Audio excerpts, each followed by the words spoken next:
try to continue my thought that I was on in the previous video. Where I'm at with it right now is, I guess, why does it matter to feel into this sense of that fundamentally my identity is rooted in this fact of existingness, whatever. Like, it's hard to put it into words because I'm trying to capture something that's pre-verbal. It's too ubiquitous for words to really actually work for it. And it's also like it's just what's here always, no matter what. And so it's very obvious. And so in that weird way, because words are unable to like classify it perfectly, they also obscure it in that they direct your attention towards something that seems to, by the word's implication, be this, not that. Like if I say awareness, then we think, oh, okay, awareness, not awareness. Or if I say consciousness, then it's like, oh, okay, consciousness instead of whatever I can imagine to be something other than consciousness, so on and so forth. And then I describe like my experience of tuning into it, and it's like, oh, well, if you're feeling that from this thing that's always present and always me, but I'm not feeling it, then now I have this distinction of what it is for you and what I should be looking for that I'm not feeling to see what it is for me. So, the mind kind of sets itself up to fail by using vocabulary to map reality when we try to get into these more like objective themes of, and I think I mean objective in the sense that it's like this is a quality that's always present as a substrate of and precursor to or enabler of every experience I've ever had and can conceive of having. Maybe there's more beyond that, but the usefulness to me of going into an idea like awareness is love and it's you and it's everywhere and it's always accepting everything, is that there is like the aspect of my experience that I feel as like my relative, just Tennyson person moving through life and experiencing it in a very not like grandiose spiritual way, like, oh, awareness, the consciousness, whatever. And like everyone else, including all of the people who present themselves as like I've transcended everything, them included too, I'm experiencing the flaws and mishaps and pains of being a person living a life, like that. We don't get excluded from that just because we start reaching towards or into something that in its way is beyond it, not like beyond like way up in the sky, way over there, but just present, whether or not a transient experience is happening in a certain way or not. So it's beyond the influence of transient experiences. So to connect to that and start to develop I think it's important to develop a conceptual relationship to it. I remember reading once that maybe it was Japanese, maybe Chinese, someone over there, in the way that they would do their traditional architecture with like the pagodas that have the stacking roofs, is that with their geometry, they were reaching towards infinity with the way they built their buildings.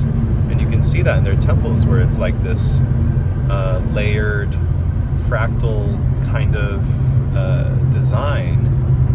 And it kind of draws your attention up and out and expansion towards, and then it has to stop somewhere, but it's kind of drawing you into this architecture of fractal geometry.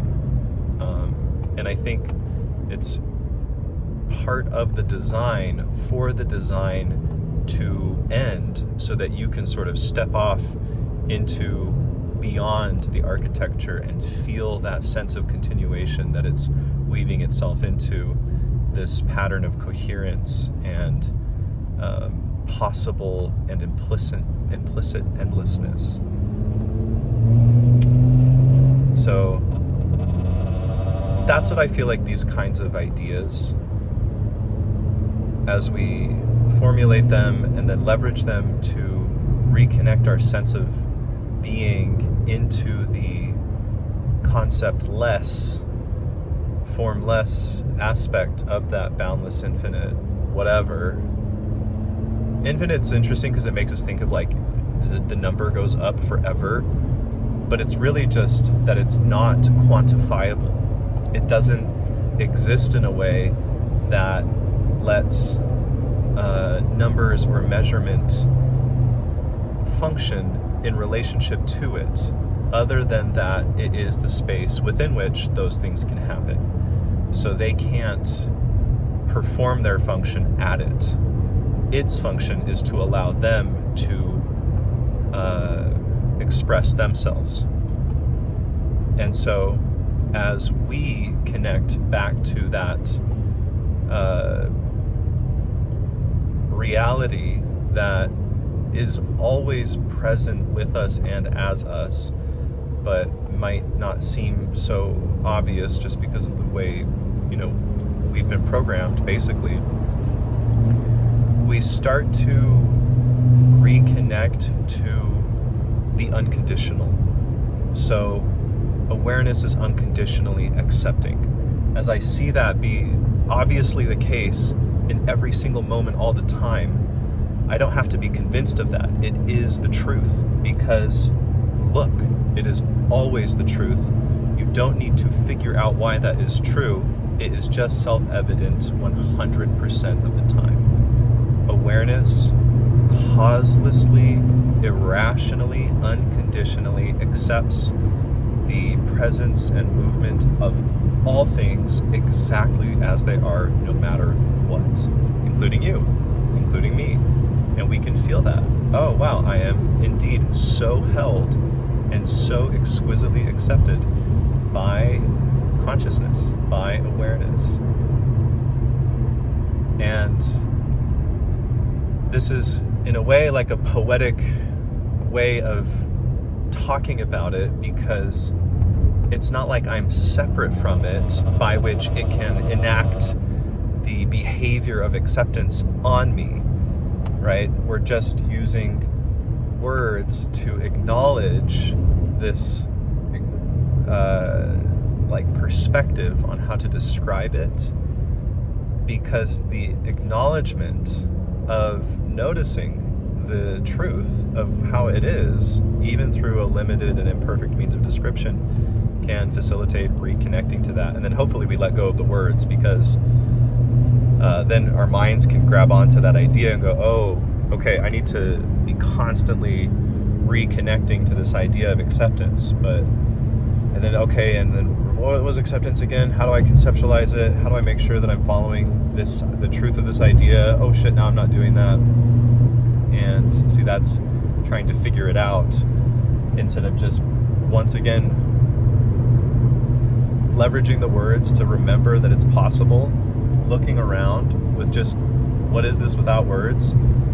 Feeling how it's even a little more than what the words are saying, and then just, connect to that.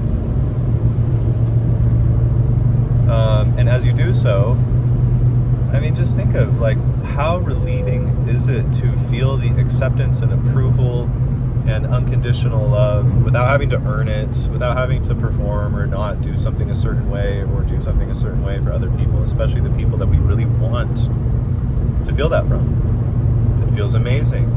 And when that happens, it really is only us choosing to give ourselves that feeling of acceptance. And we're kind of role-playing mentally. I'm me, you're you, this is how you feel about me based on my analysis, unconscious analysis of your behavior. And so I'm going to use feelings to take that analysis and package it into like a data set experience that is informative to me in a way that's not, that's both, how do I say it? It's not so complex as having like a spreadsheet or a PDF outlining it all. It's just a feeling, and I can just know that feeling and go, okay, you're angry at me because I feel anger, or I feel fear from that anger, whatever it is that my response from anger is. And okay, now I know that. And that's a useful messaging system. But then we internalize those feelings and we go, fuck, I need to change you or this relationship, or I need to change myself so that you're different, so that I can't feel that feeling anymore. Not realizing that we just produced the feeling as a simulation of our opinion, our assumption, our best guess on the current state of the relationship. And that current state is not indicative of the deeper relational core, which is still an assumption, but a much more well-informed assumption. And so if we get too caught up in these feelings and not recognize their purpose, and also be able to let them go, because we're not dependent on the experience in front of us being what modulates our decision to feel a certain way, then we won't be able to recognize those deeper undercurrents. And even still, those deeper undercurrents are still just simulated feelings. And so our ability to be both intimate, sensitive, and connected to our experience and our relationships, while also having the capacity for automatic letting go, detachment, and basically a sense of safety in our awareness of these things.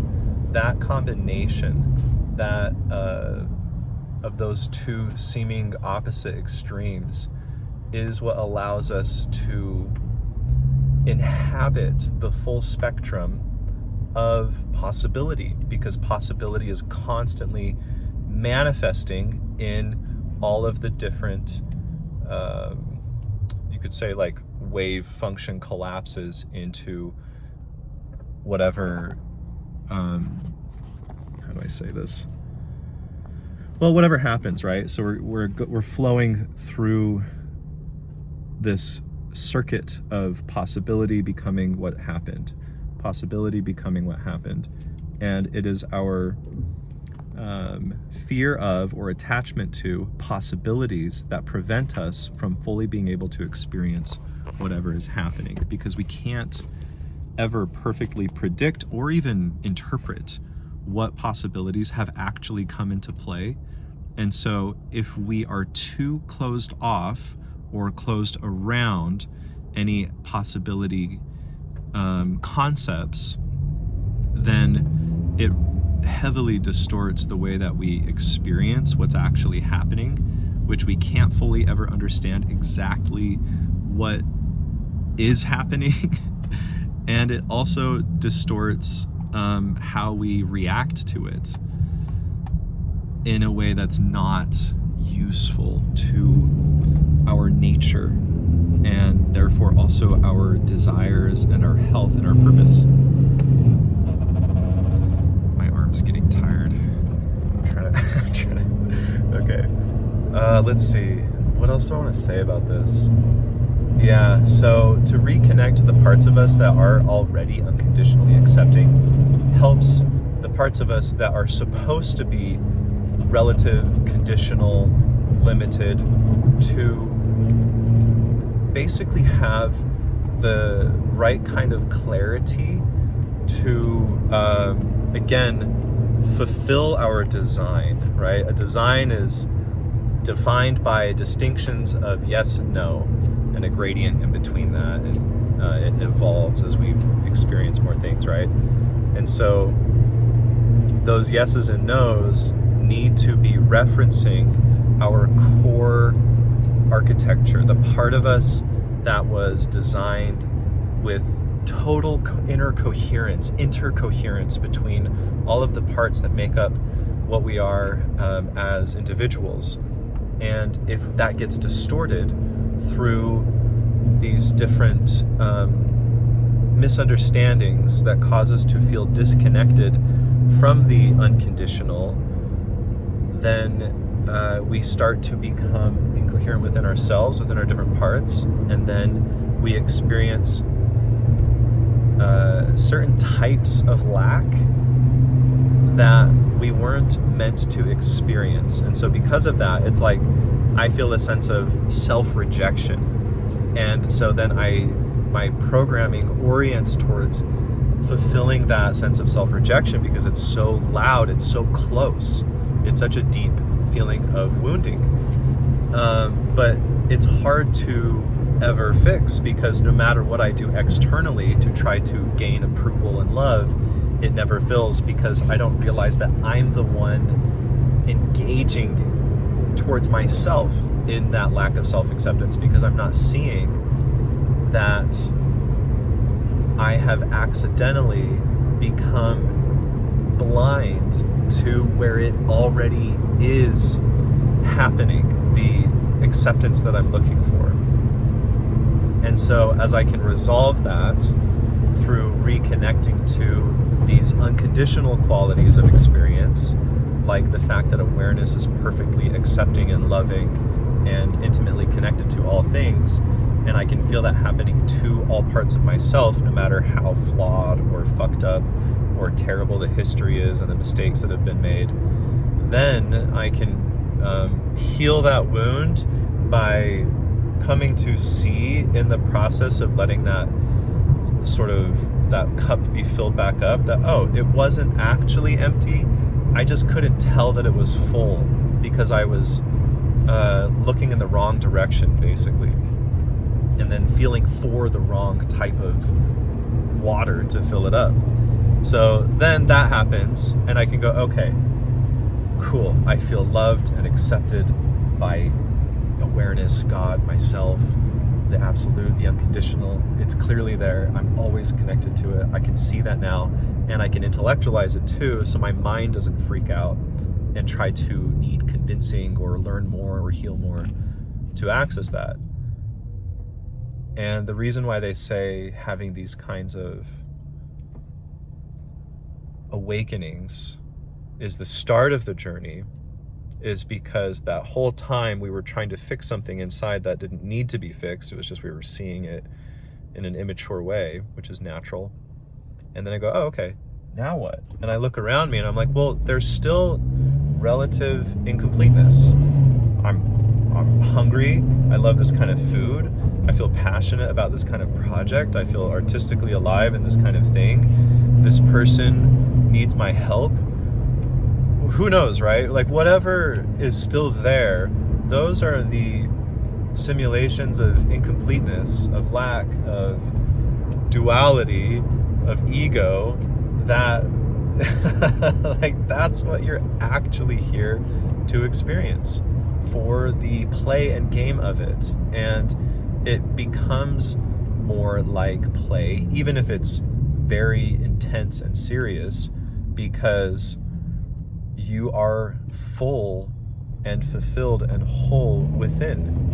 And so it's not as dire. It's not impossible anymore. And it's also not so excruciatingly necessary that it must be done in a certain way that it can't be creative. Restriction facilitates creativity to a point, right?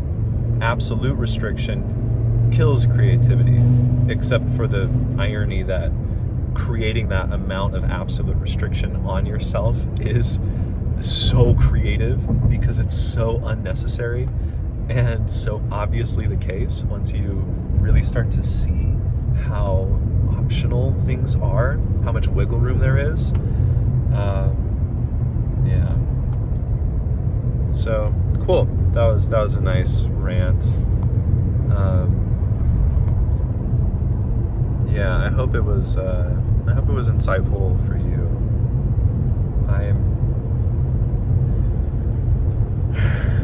I don't really know what my intention is with sharing these videos, but it feels good. It's really helpful for me to kind of just get it out. So